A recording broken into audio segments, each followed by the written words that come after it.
Hello, beautiful homemakers. I'm in Chapter 8, Revealing Your Real Self, of the original 1922 Fascinating Womanhood pamphlets. And this subtitle is called Where to Learn the Art of Winsome Women.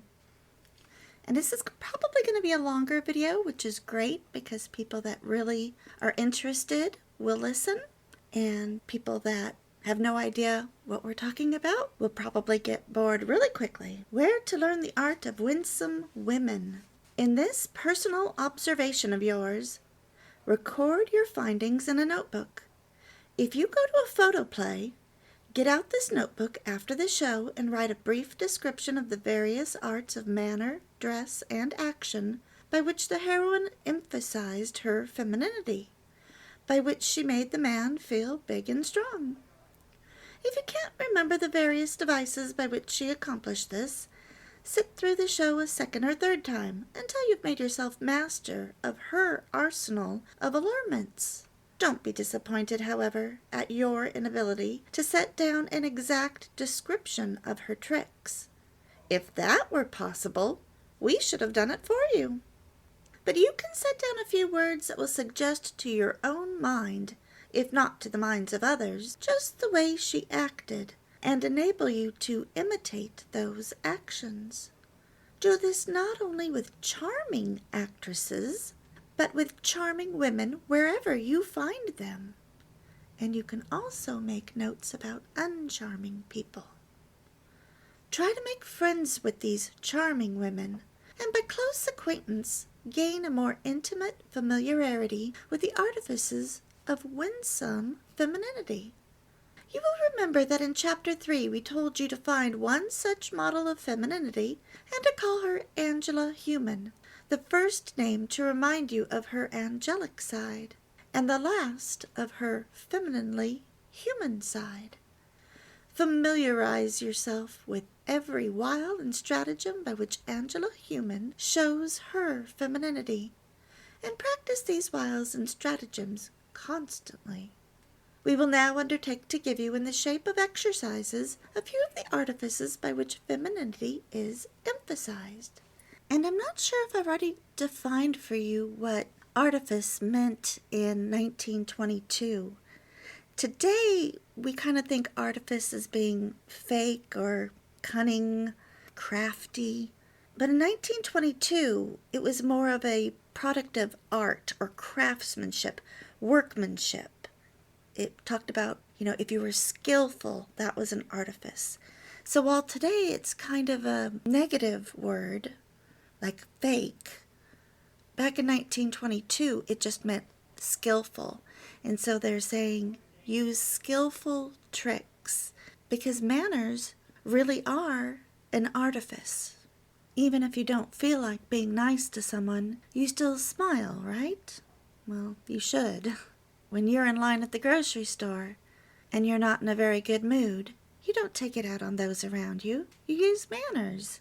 You still smile at people, even though you're wishing that they'd move faster, or even if they've bumped you, or even if something's going wrong in front of you, or even if you can't find what you're looking for, you ask for help in a nice voice, and with a smile, and a please and a thank you. Manners, in the same way, they're using the word artifice to help you recognize the artifices by which femininity is emphasized. Okay, it says, you will notice that it is impossible for us to give an exact description of them. The words that mean one thing to us who have studied these devices in actual use will mean something entirely different to you who have perhaps never before noticed them. And I mentioned last time how when I had read the book, Why He Didn't Call You Back, I had found it kind of a boring book, and it just seemed like everything women do is wrong to some man. But then, after studying FW, I realized I could see what the men meant, because I had the FW terminology and background, and I could see it. It was no longer foreign to me. And like I said in the very first video, I've now studied this. Back then it was for 5 years, now it's for 6 years, to see Is it really true, even today, 100 years later, what this book teaches? And it is. To get an exact understanding of our meaning, therefore, you must either draw upon your imagination to enable you to visualize the actions described, or you must watch your models of femininity until you can observe the action or the mannerism in real life. Some exercises, it will be observed, are devoted almost exclusively to putting you into a feminine frame of mind. For without such a frame of mind, it will be difficult to put femininity into your manner. And the next sentence is capitalized. Indeed, putting yourself into the proper mental attitude may be all that is necessary to give you a feminine manner. For your actions will unconsciously adapt themselves to your thoughts. So for instance, when you put on a pair of high heels, you instantly act more femininely. Your walk changes. Your hips sway more. Your gait changes. You can't take long strides. You can't have that power walk. And you unconsciously begin to act more femininely. And remember, if you say, I can't wear heels, no. There are some heels that are more comfortable than others. And you can buy gel inserts and black rubber for the bottom of your shoes, or you could take it to a shoemaker to have some put on. And that's really helpful in cushioning your feet and, of course, anti-skid as well. It used to be that shoes came with these black rubber on the bottom years ago. Now you need to get it put on yourself. And if you haven't worn heels, then all you need to do is practice. I hadn't worn heels in like 15 years. And a friend, I noticed she was always wearing low heels or high heels. Said, how can your feet stand that? After I had my child, I couldn't wear heels. And so she gave me the secret. And that is to buy a pair of 4-inch heels just for training your feet. Wear it while you're walking around your home or just in the kitchen loading and unloading the dishwasher. You'll notice that you stand straighter and that you have to keep your tummy muscles tight. And you need to wear them at least a half hour a day for a week. And then when you leave the house, either wear kitten heels or no more than 3-inch heels. 4-inch heels really aren't acceptable unless you're short and a long dress is covering your heels or pants are covering your heels. Make sure that they're not platforms, because if you were to compare side by side women wearing the same outfit and one has 4-inch or higher platform heels and another woman just has 3-inch heels that aren't platforms, you'll realize that the woman with the platform shoes doesn't look as elegant, refined, wholesome, and it really sends the wrong message, so you need to be careful. Another thing I read was that many men don't like kitten heels at night. They have said, if you're going to wear heels, go all the way. But during the day, who wants to wear 3-inch heels? Kitten heels, 1 inch, 1.5 inches, even 2 inches, much more comfortable. Okay, in other exercises, however, we will combine feminine thinking with a deliberately feminine manner. We have seen the unanimity with which all men insist upon tenderness as one of the outstanding features of adorable femininity. Before beginning these exercises, therefore, let us turn to the dictionary and apprise ourselves of the full significance of the use of this word. In Webster, in 1922, we find that it has various shades of meaning, the following being those men apparently have in mind when they speak of tenderness in women. There's 6 definitions. 1. Easily impressed, broken, bruised, or injured, not firm or hard, delicate. 2. Sensible to impression and pain, easily pained. 3. physically weak, not hardy or able to endure hardship, immature, effeminate. 4. Susceptible of the softer passions as love, compassion, kindness, compassionate, pitiful, anxious for another's good, easily excited to pity, forgiveness, or favor, sympathetic. So never be afraid to cry during a sad movie. Men will actually admire you for that trait. They're not going to think you're weak. They're going to think you're tender. 5. Unwilling to cause pain, gentle, mild.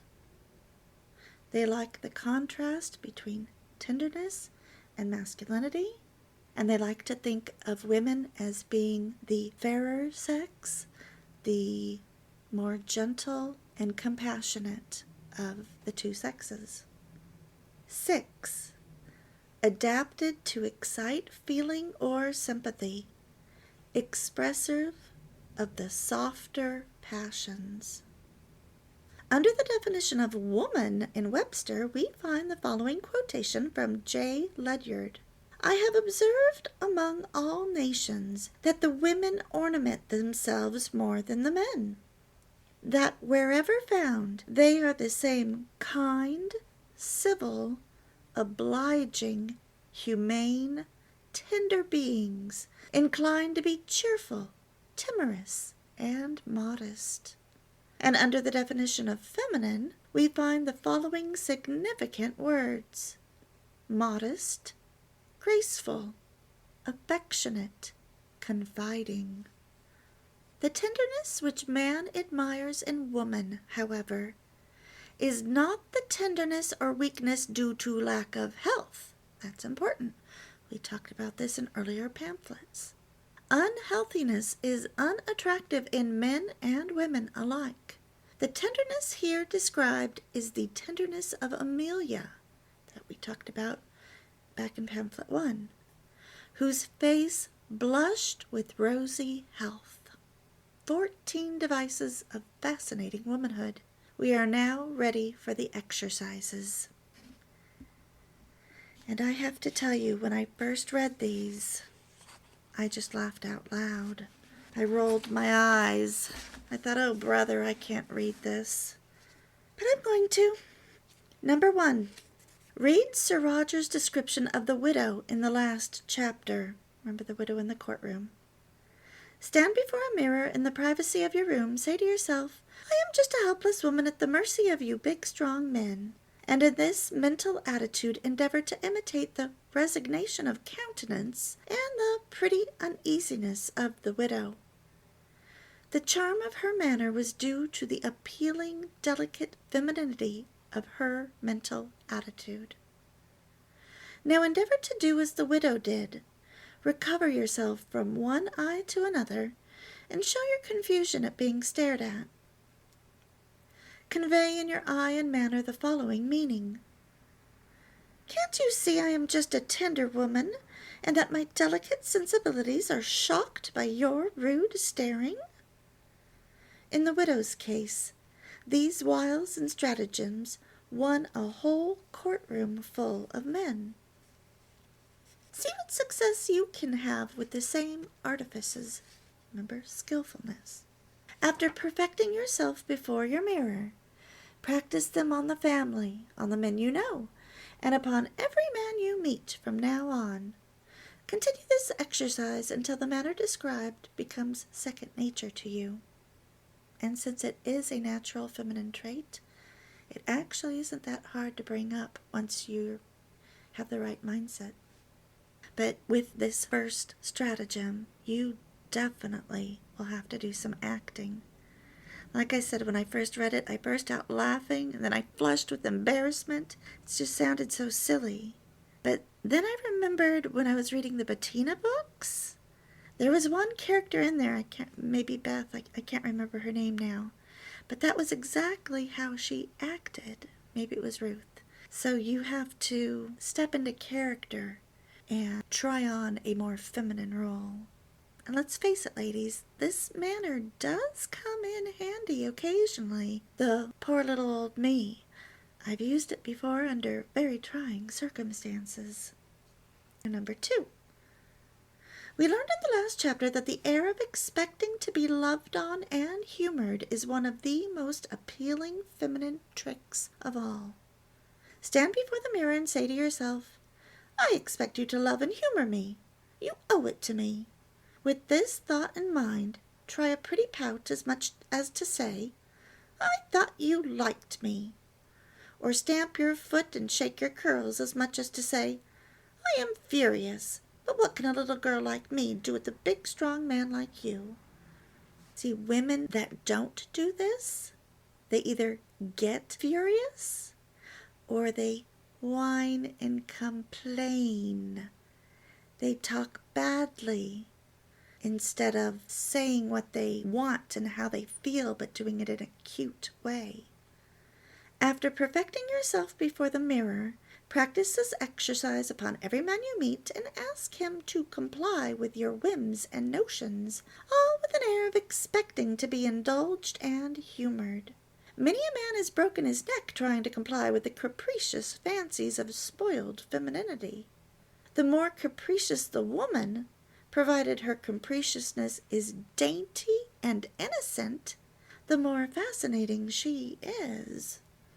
And let's face it, we look at women like that and we think, oh, she just drives me crazy. Her baby talk and her stamping her foot, but it works. It's definitely not something you can do in an office, but you can do that at home. It's especially easier for a younger woman to pull off. I'm thinking of Marilyn Monroe's last movie, The Misfits. It wasn't really a movie I cared for, but there was one scene where she doesn't want him to catch a horse, a wild Mustang.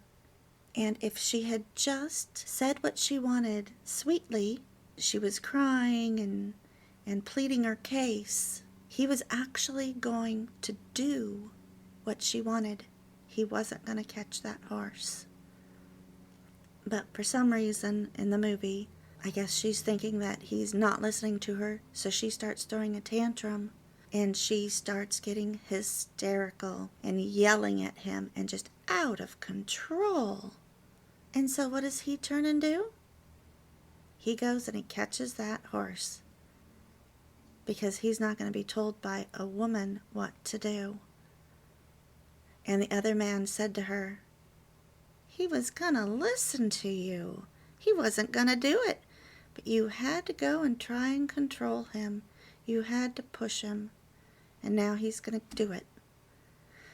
So throughout the very intense scene of capturing this wild Mustang, he catches it to prove that he can do it and that he's not beholden to a woman. But it was a very strong picture in my mind of how we don't know that we're winning with our feminine wiles, and then we think they're not listening to us, so we turn and the anger comes out, and then that ruins everything.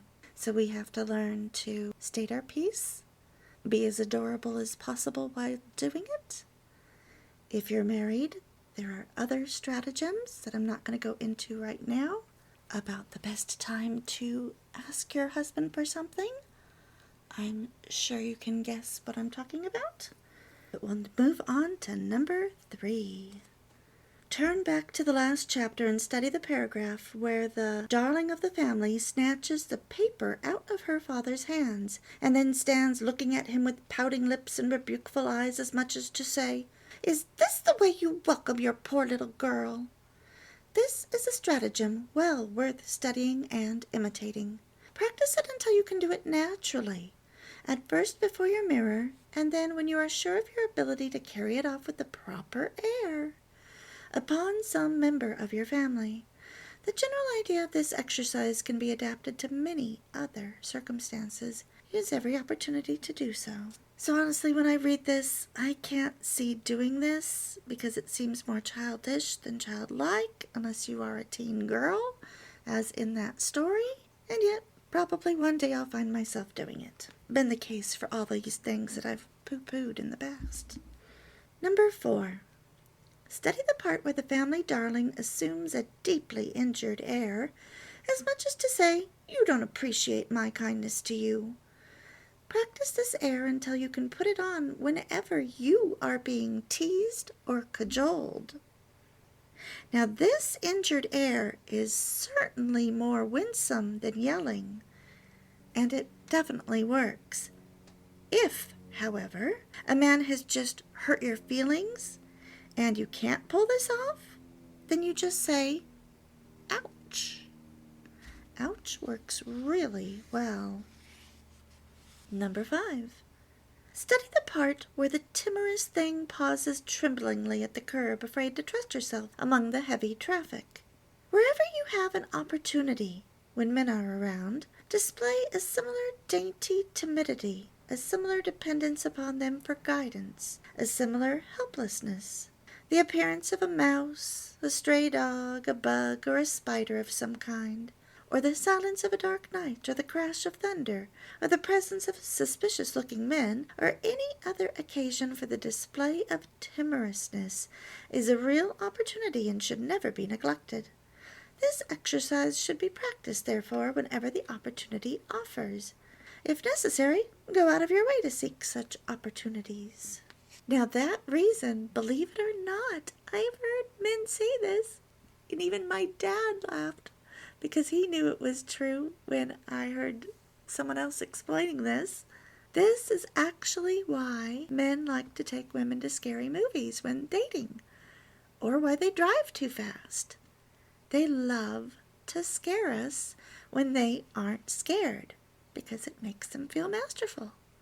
So while you don't have to be a timid mouse when you are afraid, say so. Let him comfort you, guide you, protect you.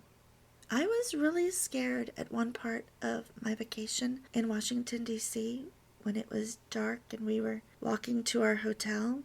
And my son just patted me on the back and said, "Don't worry, Mom, there's nothing to be scared about. We're almost to our hotel." And all I could think about was someone robbing or hurting us with no one else around. And I just loved the fact that my son was comforting me and that he wasn't scared a bit. It's fine to say when you're scared or uneasy. It's okay to show your timidity. All right, number 6. Teasing playfulness is often a good way to bring out femininity. Some time ago in a photoplay entitled The Little Minister, Miss Betty Compson gave a wonderful example of this subterfuge. Now, I know this is a movie, so I guess a photoplay is a movie. The dignified little minister looked with unadulterated horror upon her wild gypsy ways. But when he protested with her about her apparent irresponsibility, she interrupted with serious lecture by teasingly wanting to know which was the taller, making him stand with her back to back to measure their respective heights, and then, when he was ready to burst with indignation at her lack of seriousness, pouted adorably as if to say, "You're not really going to be angry with poor little me?" and flashed at him such a confiding, trustful, "I am certain you like me too well to hurt me" glance, and smiled that poor man forgot his indignation completely in a struggle with himself to keep from gathering the adorable creature in his arms and telling her, "No, I wouldn't hurt you for all the world." Make an effort to find ways and means to practice a similar teasing playfulness. I guess I should watch the movie to see exactly what they're talking about. Number 7.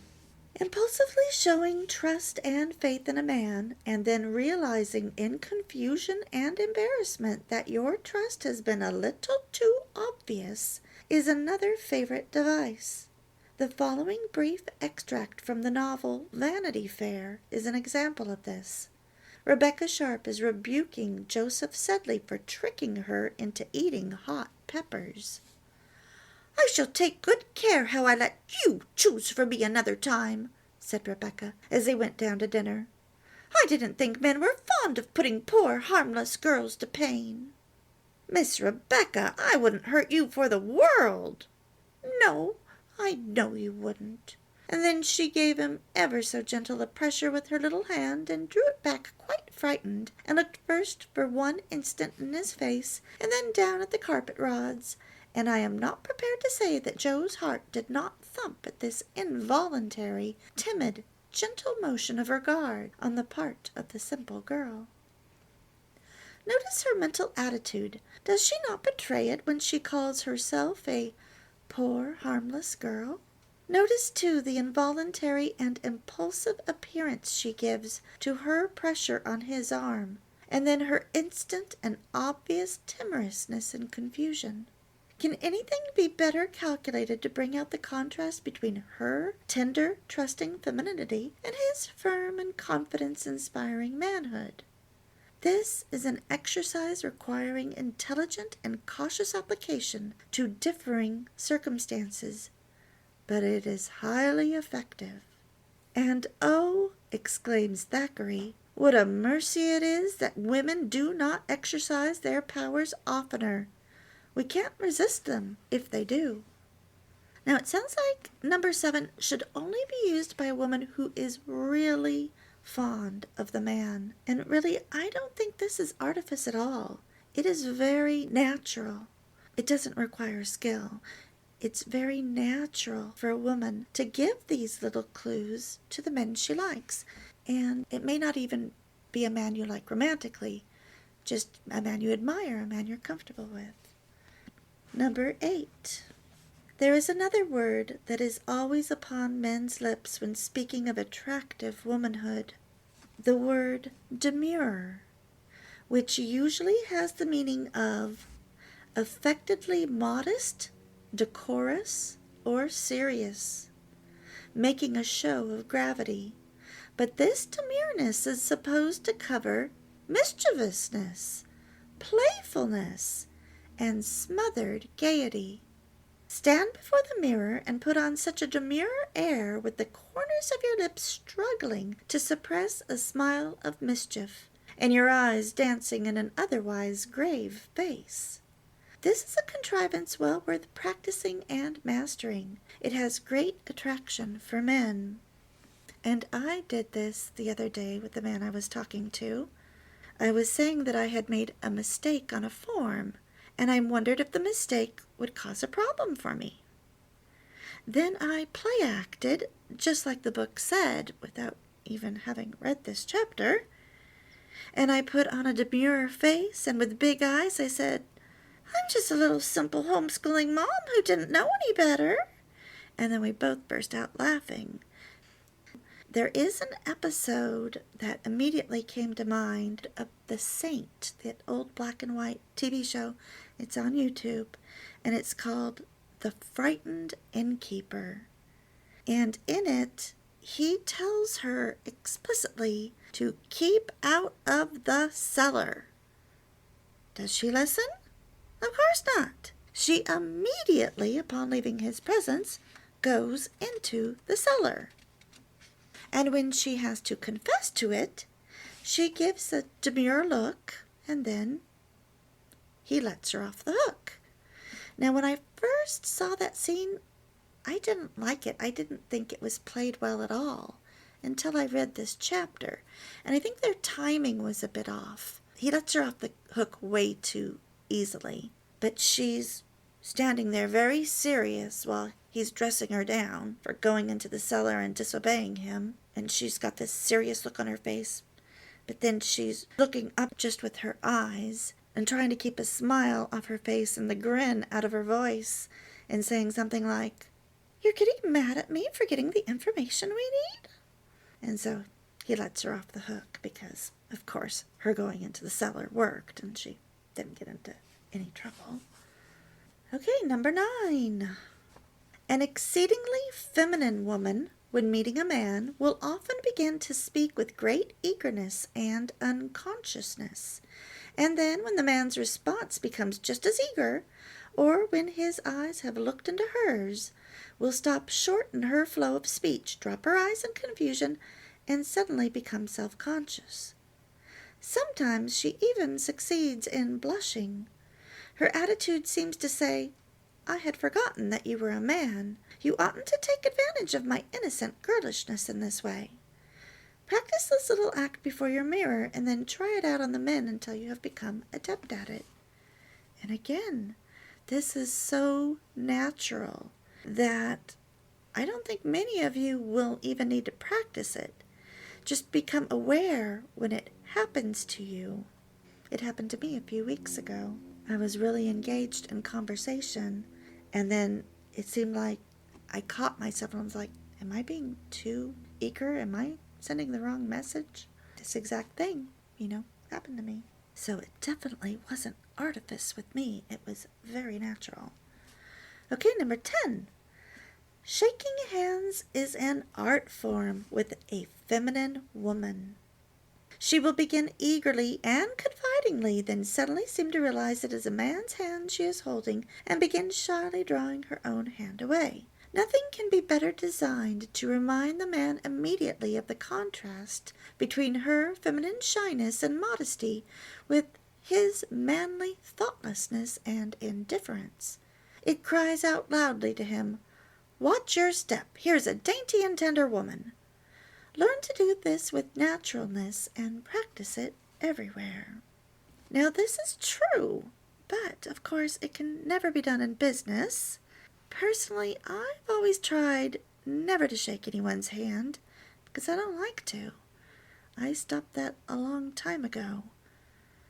And proper etiquette is that women are to offer their hand first to a man, so I just never offer. But of course, most men today no longer know this rule, so they offer first. And then, of course, you have to shake, and no one likes a dead fish handshake. Just remember that you aren't a man, and so don't act like one when you are shaking hands. Firm, but very quick. Number 11.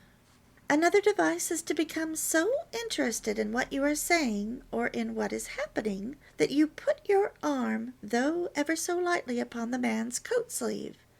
Then, when you see that he has noticed it, to draw your hand away with an air of confusion and self-conscious modesty. This serves to bring out the confiding trustfulness of your nature and then to emphasize your maidenly timorousness. And then, of course, this again is so natural. I don't think most women are going to need to practice it. If anything, we need to practice not doing it so that we don't send wrong messages. Because when you touch a man, then this opens the door for him to touch you on your arm or hand, or when walking, to touch the small of your back. Now, all of these things used to be normal, but today we need to be more careful because it could invite trouble, especially at work. Okay, number 12. Arch slyness or roguishness is also attractive in showing the mischievously human side of your nature. When you suspect a man of having some mischief up his sleeve, or of having played some prank which he is keeping secret, shake a finger archly at him as if to say, "You wicked man." It's a good contrivance for bringing out this aspect of your femininity. You will definitely see that in old movies. It's a half-hearted chastisement with a wink. Number 13. Another little stratagem is exaggerated sensitiveness, especially in being easily excited to pity and sympathy. If the man is telling a story or describing his experiences, the absorbedly interested girl gets into quite a state of excitement over what happens, sympathizes heartily with the characters involved, is horrified and delighted by turns, and can hardly wait for the end to find out if everyone escaped unhurt. This dainty betrayal of girlish tenderness of heart is highly entertaining and fascinating to men. They will sometimes concoct the wildest and most heart-rending tales just for the sake of stirring up her tender little heart. Not only is her eager sympathy attractive, But when she learns it is all a figment of his imagination, her petulant discomfiture, her air of saying, "How could a big man like you deceive a credulous little girl like me?" her helpless fury at him for teasing her, is 100 times more engaging. Practice this bewitching artifice, too, at every opportunity. So to me, it's just good manners to be engaged in a man's story, especially if you are into this particular man. But many women have lost this girlish way of listening and interacting, and they think that they have to feign coolness and aloofness, and that generally isn't true.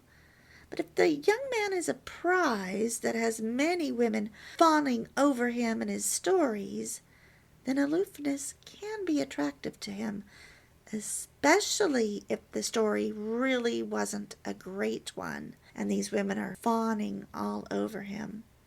But let's face it, most men don't have a bevy of girls hanging on to their every word. So when you are interested in his stories, he will find you enchanting.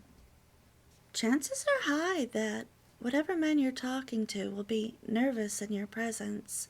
Many men are.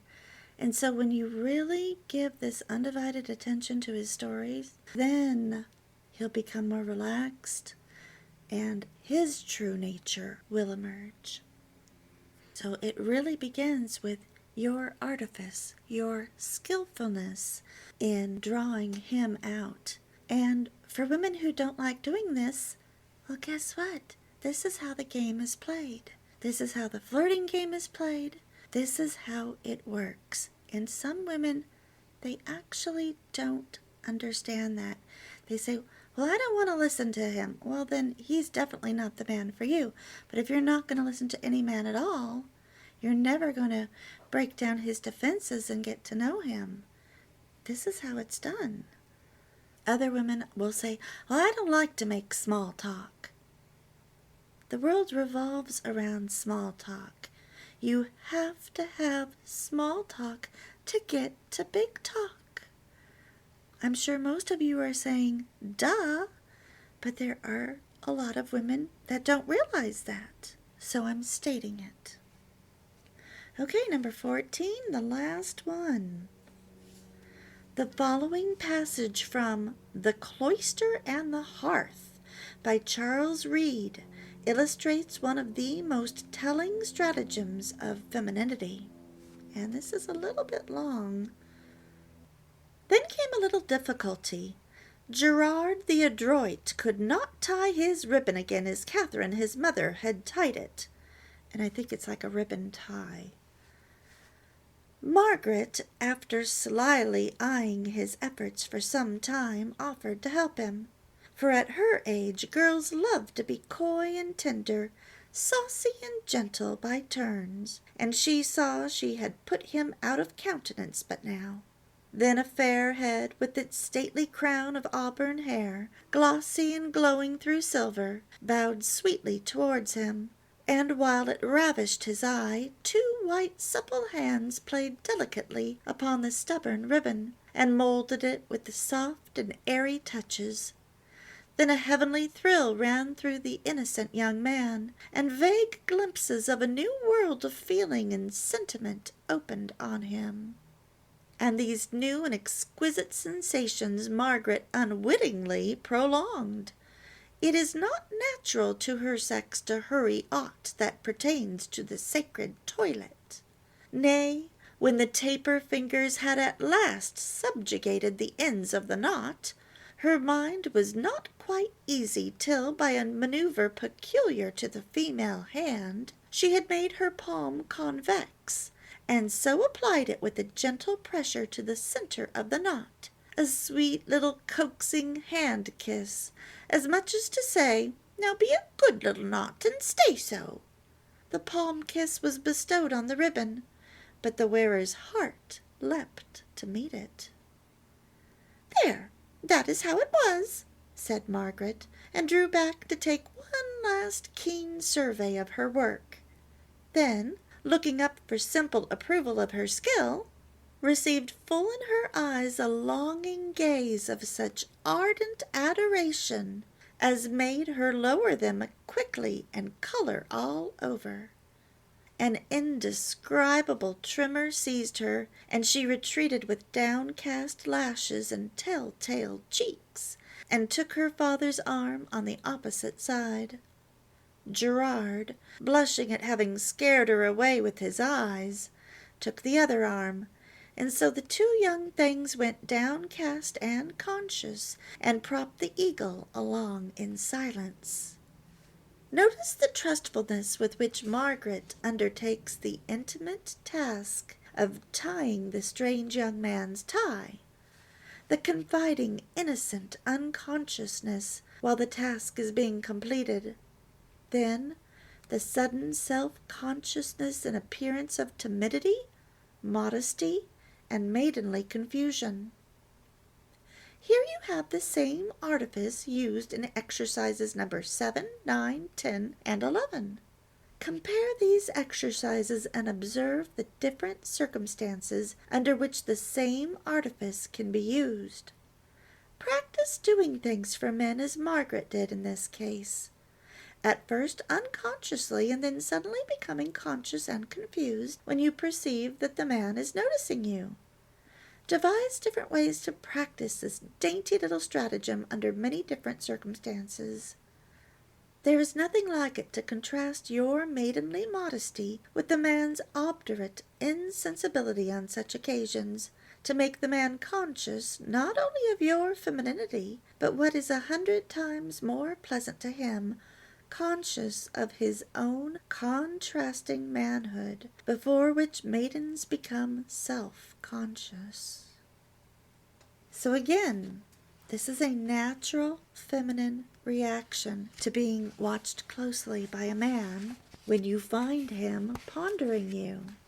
So remember, artifice is not using a ruse, it's not being fake, and it's not deceiving men, as many people who have glanced through FW have said when they see that word artifice. No, they're using today's definition in place of the definition of 100 years ago.